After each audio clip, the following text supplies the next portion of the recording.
কলকাতার হোটেলের আগুনে নিহত ৮ বাংলাদেশের মধ্যে ৪ জনই কুষ্টিয়ার একই পরিবারের সদস্য।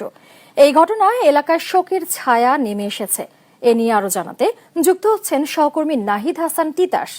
তিতাস, কি বলছেন নিহতর পরিবারের সদস্যরা, জানাবেন।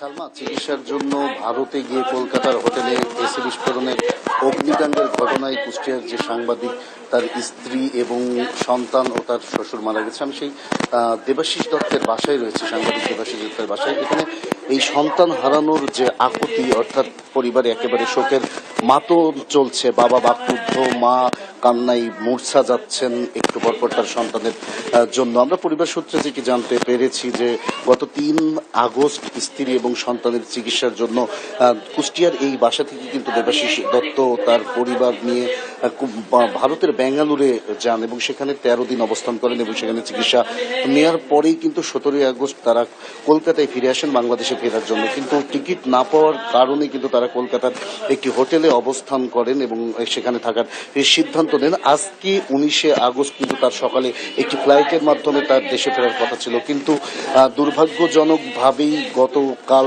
দিবাগত রাত ২টার সময় কিন্তু ওই হোটেলে এসি বিস্ফোরণের ফলে অগ্নিকাণ্ডের ঘটনা ঘটে এবং রাত ২টার দিকে কিন্তু মৃত্যুবরণ করেন দেবাশিস দত্ত সহ তার স্ত্রী এবং ৩ বছরের পুত্র সন্তান সহ তার শ্বশুর আবুল আলী।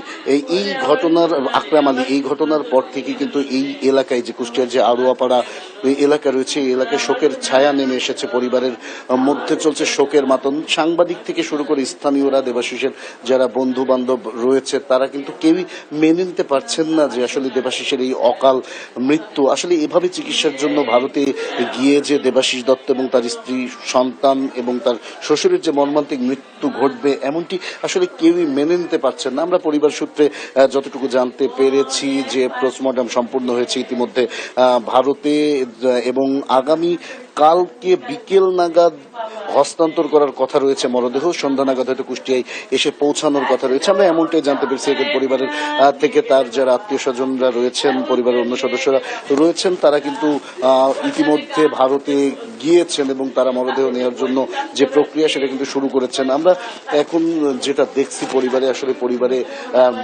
দেবাশিস দত্তের মা মূর্ছা যাচ্ছেন মাঝে মাঝে এবং তার বাবা কিন্তু একেবারে বাকরুদ্ধ।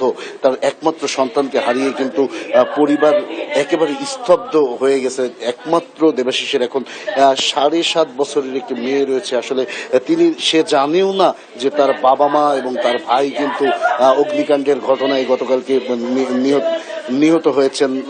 সর্বশেষ আমি এতটুকু বলতে পারি যে গতকাল কলকাতায় হোটেলে অগ্নিকাণ্ডের ঘটনায় কুষ্টিয়ার সাংবাদিক দেবাশিস দত্ত, তার স্ত্রী এবং সন্তান এবং তার শ্বশুরের যে মর্মান্তিক মৃত্যু হয়, এই ঘটনায় কুষ্টিয়ার তার যে বাড়ি রয়েছে সেখানে কিন্তু শোকের মাতম চলছে। এই ছিল কুষ্টিয়া থেকে আমার কাছে সর্বশেষ খবর। সালমা। তিতাস, আপনাকে ধন্যবাদ। দর্শক, কুষ্টিয়া থেকে নিহতদের পরিবারের বর্তমান পরিস্থিতি জানাচ্ছিলেন সহকর্মী তিতাস।